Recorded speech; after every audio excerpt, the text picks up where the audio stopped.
Section 11.4, Torque Revisited. 11.3 is a bonus section if you're interested. It's about the physics of yo-yos, so that's cool, but we're going to keep rolling right along to look at torque yet again, but be able to expand our understanding of what torque is and how it works. So previously, we defined torque only for a rotating body and a fixed axis. So if you have something that's spinning and there's a torque creating that spinning. Now we're going to redefine it for an individual particle that moves along any path relative to a fixed point. So the path doesn't need to be traveling in a circle. It can just be in a straight line even. And torque is now going to be a vector. Vectors are cool. So our general equation for torque, the most general definition, is that the torque vector is equal to r crossed with F. The position vector locating where the force is being applied crossed with the force itself as a vector. So the magnitude is the equation as we've seen before for torque, the magnitude of r and F times sine of phi, the angle between r and F. Or we can use the perpendicular component of the force and do r times F perpendicular, or the moment arm of F, or the lever arm, and that's using r perpendicular times F.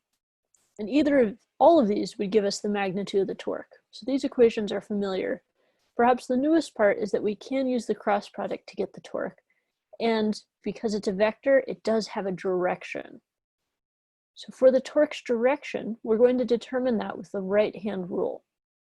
So this is, for using a cross product, we use this anytime we have a cross product. We'll use our right-hand rule. So we'll start with our fingers pointing along the r vector, which is shown here as pointing from the origin out to where the force is applied. So you want to line your hands up with that r vector. So I'm getting it as pointed sort of out at an awkward angle. And then curl your fingers or bend them towards F. So if R is coming out, bending them towards F, then your thumb gives you the direction of the torque, which for me, as I'm doing this, I'm getting up for the direction of the torque.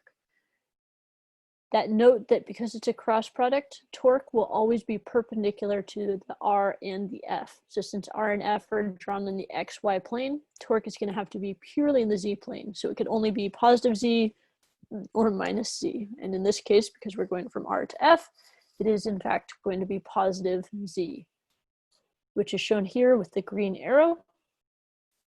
The other way we could look at it is we could look at the F perpendicular, right, which is just the amount of force that is tangential to the radius, that's acting purely perpendicular to it. Or we could use the line of action of the force and draw out the moment arm or the lever arm, the R perpendicular, and use that to calculate the magnitude of the torque as well. So either of those would work. Now let's look at an example here because that'll help make it a little more concrete, I think. So this is calculating net torque. It says in the figure, 3 forces, each of magnitude 2 newtons, act on a particle. Particle is in the XZ plane at point A, given by position vector R, where R is 3.0 meters and theta is 30 degrees. What is the torque about the origin O due to each force? And there's this lovely 3-dimensional picture here, which we could start out by sketching out. So we have Z is going up, Y to the right, and X is coming out.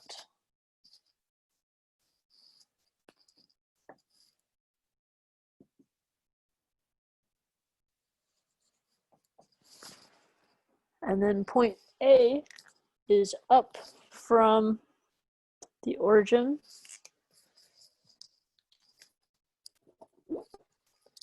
that we could draw along the XZ plane to point A. This is our R vector. Make the A black so it's a little easier to see that there. And I'm going to also stop sharing so that you can make this, so you can see it a little better. There we go. So we have our vector going out to point A, and then we have these three forces acting here as well. So the forces, force 1 is backwards along the x-axis, so towards the z-axis.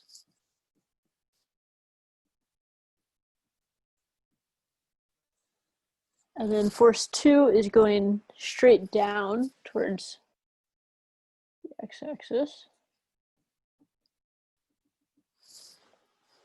And then force 3 is pointed to the left. I'm running out of room to draw it all the way in here. And they show that it is perpendicular.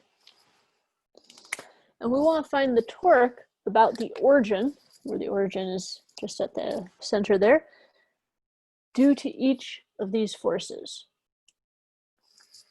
So this is where we can practice our right-hand rule, see it in action.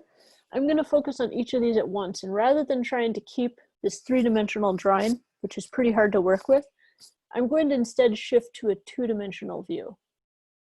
So I'm going to shift to mostly drawing the z and the x directions. So if we imagine looking from over here, z is still going up, but I'm going to draw the x as out here. And once again, draw our r vector, which is along this xz plane. Sorry, I hope the mic didn't make that too obnoxious. And then our force is in the negative x direction.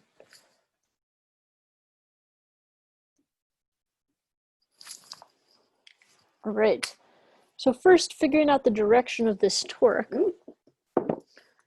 we want to line our fingers up with the r vector. So I'm pointing my whole hand, all my index fingers in the direction of r. Then I need to be able to bend them towards the force. So the only way I can get them to start pointed in r and bend towards the force is if my thumb is pointed into the board. So I'm going to say that my torque is into the board.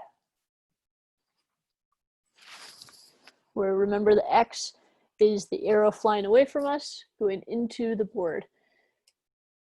And if we double check our directions here, that is in the negative y direction. So we can keep that as a note there. We can do the same thing for checking the other directions. So I'm gonna, for force 2, I'm gonna draw the same view. Z and x, draw in my radius r. But this time my force is going down instead of going right.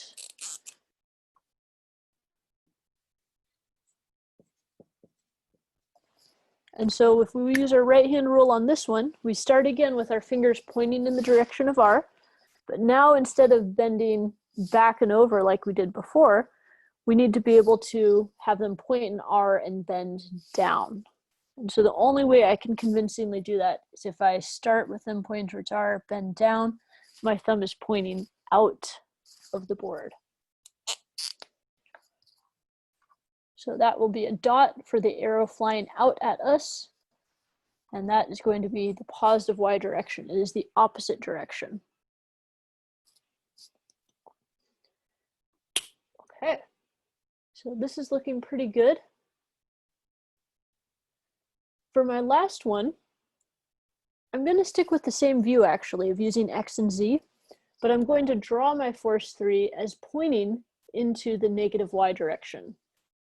So this is a creative workaround.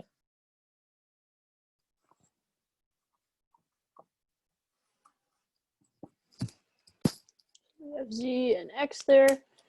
Get in my position vector r.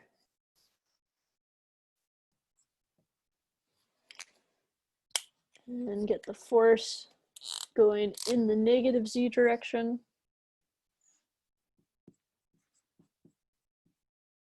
For force 3.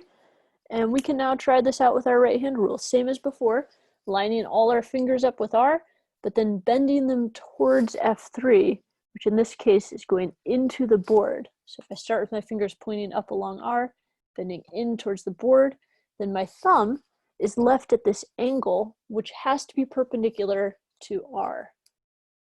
It will automatically be perpendicular to F3 because it's in a totally different plane. So the torque is actually coming out, sorry, the color isn't more different here, at a right angle. This would be my torque 3.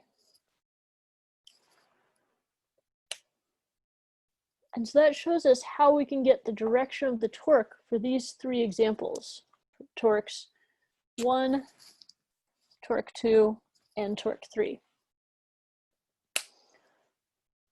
Now, if we wanted to calculate it, we would have to do a little bit more work, but that could be done, right? We notice that back in the problem, they did specify the angle theta that R makes with the x-axis.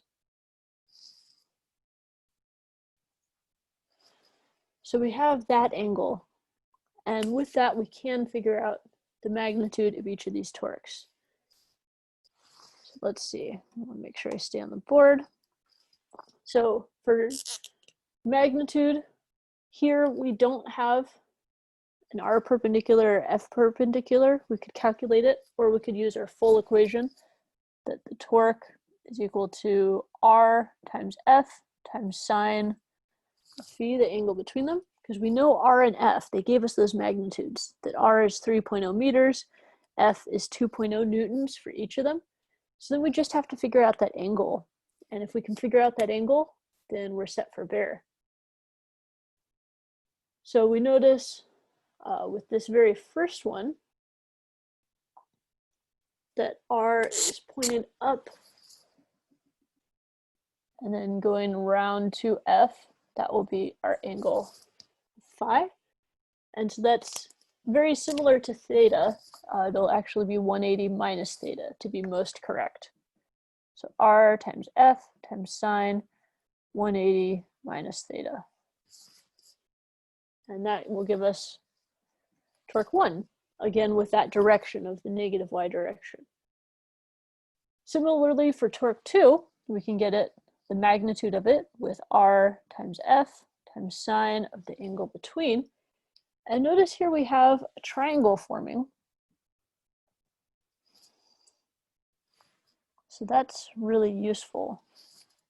We note that this angle of the triangle could be calculated with 90 minus theta. And so, or that the angle beyond actually would just be theta plus 90. So we have that right angle plus the theta based on the parallel axis, and having 2 parallel lines intersected by a line. And so I'm going to write this as 90 minus, or 90 plus theta. Sorry, that's a little small over there. And that gives us the magnitude for torque 2. And finally for torque 3, we notice that the angle between R and force 3 is exactly 90 degrees. So torque 3 is going to be the largest magnitude. It'll just be R times F times sine of 90 degrees, which 90 degrees will give us 1. So that will give us the largest magnitude total. Let's go back to sharing the screen so I can show you the results here.